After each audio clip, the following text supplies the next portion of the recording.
This is a special edition of Wastenot. Hopefully you won't notice how special it is. You see, there's nobody here. I'm all by myself. How does this happen? Well, normally during researching and shooting, I have lots of help. Mike Kinney makes all the contacts and then goes along with me to make sure I get the story straight. Stu Beecroft oversees everything and makes sure I don't make any really big mistakes. For the last couple of weeks, those guys have been busy on other projects and I was left to fend for myself. Now at this point, normally somebody zooms in on me, but since there's nobody here, we'll have to just move our chairs a little closer. I think I did okay. Browsing an environmental magazine alerted me to something called the Enviro Casket. That's coming near the end of the show. A chance encounter at a conference found the second item this week. The University of Toronto is operating a large cogeneration turbine. The unique layout of their physical plant makes the idea work. But first, you might not know what a green home is, or if you do, you might not be able to list the key features. As I keep discovering, our high school kids are way ahead of us. What, Build Green Street again? We've seen this display before at a couple of home shows. The Build Green program is designed to promote the use of recycled material in the construction of new homes. Carpet from pop bottles, insulation from recycled glass, steel roofs from old cars, things like that. Build Green Street can be seen at various home and trade shows, but has a permanent home here at Designers Walk in Toronto. At one of the exhibitions, a group of teachers suggested that Ontario high school students be challenged to come up with creative ideas for recycling in the construction industry. The result was the Build Green Challenge, put on by Ortec, the Greater Toronto Home Builders Association, the Ontario Government, and Merlin Scientific. 30 high schools responded with an array of ingenious entries. When I first read about this challenge, I expected the entries to look and feel like the exhibits at some science fair. Lesson 1. Don't underestimate our high school kids. Lesson 2. If you're involved in professional drafting, publishing, or video production, keep looking over your shoulder. The students have beautifully laid out the floor plans for the house. They've used CAD/CAM to lay out the subdivision design, and some absolutely wonderful artwork showing off the finished house. They're using water-efficient washroom fixtures. They're collecting water from the roof of the house, putting it in a cistern, and then recycling that through the toilets and for watering the lawn. They're using solar collectors, solar panels on the roof to be able to collect warm water for the washrooms. They've done all kinds of interesting things on energy conservation.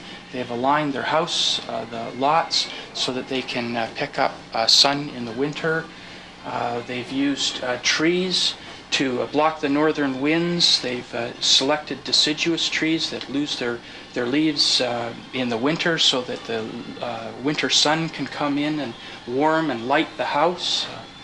They've just done all kinds of creative things. You can see recycled materials used in the driveways and on the decking along the streets.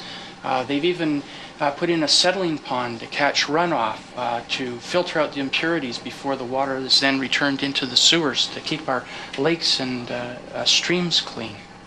Where do the kids come up with all that stuff? Did you plant the seeds in the material you sent them? Well, we sent them a package of material to get them started on the Build Green, but what they did is they didn't stay just within the classroom. They went out into the community and did all kinds of original research. You can see here, for example, they've gone out to various engineering companies and they've gone to the Waterloo Green Build Home. They've gone to the Guelph 2000 project. They've just done all kinds of community research to find out what's happening in our communities, take those ideas, and in a very creative way, stitch them all together into an absolutely wonderful presentation. I mean, I would love to go out and buy one of these homes. One of the things that they've done that is really wonderful. They went out and costed all the materials and found out it's cheaper to put up a green home than it is to buy a virgin home. And I think they've asked a question here that we all have to answer. So they've identified a problem, they've come up with a cheaper solution, and they're asking us, so what are we waiting for as adults? Why don't we get out there and get on with solving these environmental problems? The solutions are there. They've found them. What are we waiting for? Other admissible submissions were books and videos. The books were to be written for younger readers, so the judges for the books were grade 2 students. The clear winner was A New Home for Mr. Brick. The book is incredibly well written and produced. I'm glad I don't publish books for a living. These kids are good. Hey, wait a minute. This is my turf. Geez, music, animation, a montage. This is pretty fancy.